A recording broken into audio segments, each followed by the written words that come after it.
This is the emergency room of the main public hospital in the Lebanese capital. Only patients with life-threatening cases are being treated. Members of staff have been on strike for nearly a week. The country's 2-year-old economic crisis led to the collapse of the local currency, and that's why they want better pay. Our salaries are not enough for a decent standard of living. We can't even afford to pay for transport to get to work. We can't survive any longer. They aren't the only ones struggling. Many people have sunk into poverty and have no financial safety net. I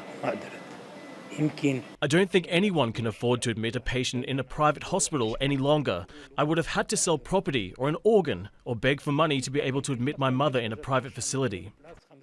That's why public hospitals are now at the forefront in providing health care. But they are underfunded and long neglected by successive governments accused of corruption that led to the economic collapse. Political parties that are still in power today have systematically destroyed the state and emptied it of its institutional capacity to provide services to people on purpose in order for them to monopolize service provision. The nearly bankrupt state is also failing to pay its dues to the National Social Security Fund. That's supposed to cover hospital fees for about 1.6 million private sector employees and their families. If we don't find solutions, people will start selling their homes to pay for their hospital bills. Our fund is supposed to cover health care for a third of the population, but with the devaluation of the currency, it's the citizens who are paying 90% of the bill. The government is also unable to buy diesel to run generators at public hospitals due to a severe electricity crisis. The United Nations is footing the bill.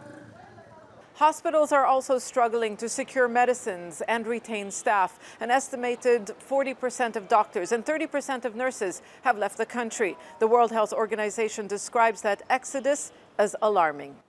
Those who remain say they, like the system, are stretched beyond limit. And unless their salaries are increased, medical services will be disrupted.